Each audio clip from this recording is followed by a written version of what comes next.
بسم اللہ الرحمن الرحیم۔ السلام علیکم ناظرین گرامی، نبی اکرم سرکار دو عالم صلی اللہ علیہ وآلہ وسلم اپنے اصحاب کے درمیان تشریف فرما تھے کہ ایک یتیم نوجوان شکایت لیے حاضر خدمت ہوا۔ کہنے لگا، اے اللہ کے نبی صلی اللہ علیہ وآلہ وسلم، میں اپنی کھجوروں کے باغ کے ارد گرد دیوار تعمیر کرا رہا تھا کہ میرے ہمسائے کی کھجور کا ایک درخت دیوار کے درمیان میں آ گیا۔ میں نے اپنے ہمسائے سے درخواست کی کہ وہ اپنی کھجور کا درخت میرے لیے چھوڑ دے تاکہ میں اپنی دیوار سیدھی بنوا سکوں۔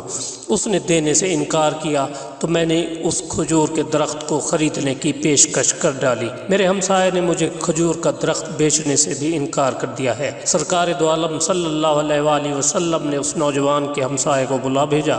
ہمسایہ حاضر ہوا تو آپ صلی اللہ علیہ وسلم نے اسے نوجوان کی شکایت سنائی، جس سے اس نے تسلیم کیا کہ واقعتاً ایسا ہی ہوا ہے۔ آپ صلی اللہ علیہ وسلم نے اسے فرمایا کہ تم اپنی کھجور کا درخت اس نوجوان کے لیے چھوڑ دو یا اس درخت کو نوجوان کے ہاتھوں فروخت کر دو اور قیمت لے لو۔ اس آدمی نے دونوں حالتوں میں انکار کیا۔ آپ صلی اللہ علیہ وسلم نے اپنی بات کو ایک بار پھر دہرایا، کھجور کا درخت اس نوجوان کو فروخت کر کے پیسے بھی وصول کر لو اور تمہیں جنت میں بھی ایک عظیم الشان کھجور کا درخت ملے گا جس کے سائے کی طوالت میں سوار 100 سال تک چلتا رہے گا۔ دنیا کے ایک درخت کے بدلے میں جنت میں ایک درخت کی پیشکش ایسی عظیم تھی جس کو سن کر مجلس میں موجود سارے صحابہ کرام رضوان اللہ علیہم اجمعین دنگ رہ گئے۔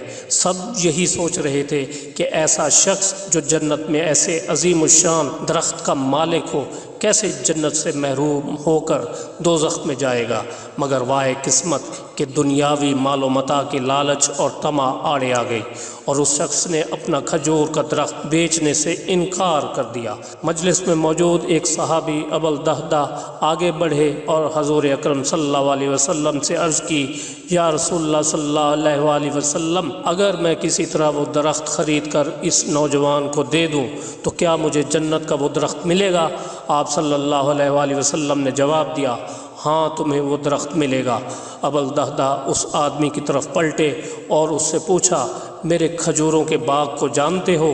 اس آدمی نے فوراً جواب دیا، جی کیوں نہیں، مدینے کا کون سا ایسا شخص ہے جو ابو الدہدہ کے 600 کھجوروں کے باغ کو نہ جانتا ہو؟ ایسا باغ جس کے اندر ہی ایک محل تعمیر کیا گیا ہے، باغ میں میٹھے پانی کا ایک کنواں اور باغ کے ارد گرد تعمیر خوبصورت اور نمایاں دیوار دور سے ہی نظر آتی ہے۔ مدینے کے سارے تاجر تیرے باغ کی اعلیٰ اقسام کی کھجوروں کو کھانے اور خریدنے کے انتظار میں رہتے ہیں۔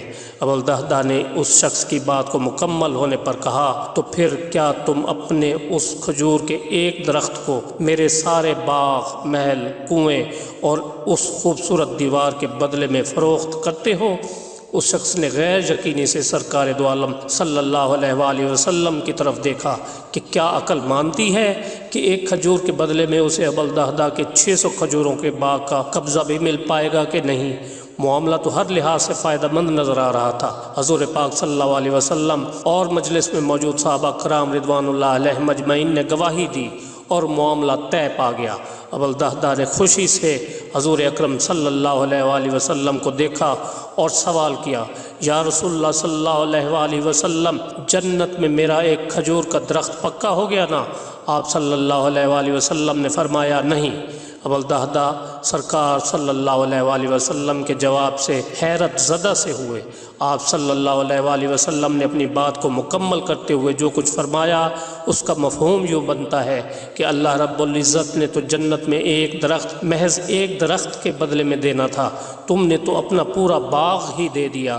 اللہ رب العزت جود و کرم میں بے مثال ہے، انہوں نے تجھے جنت میں کھجوروں کے اتنے باغات عطا کیے ہیں کثرت کی بنا پر جن کے درختوں کی گنتی بھی نہیں کی جا سکتی۔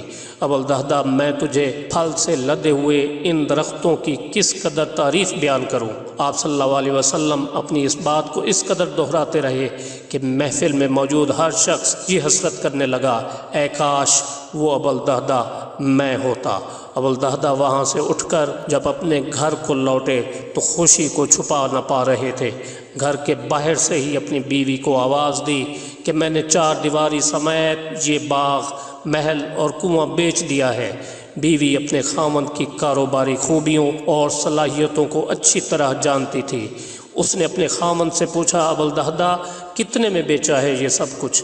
ابوالدہداء نے اپنی بیوی سے کہا، میں نے یہاں کا ایک درخت جنت میں لگے ایک ایسے درخت کے بدلے میں بیچا ہے جس کے سائے میں سوار 100 سال تک چلتا رہے۔ ابوالدہداء کی بیوی نے خوشی سے چلاتے ہوئے کہا، ابوالدہداء تو نے منافع کا سودا کیا ہے، ابوالدہداء تو نے منافع کا سودا کیا ہے۔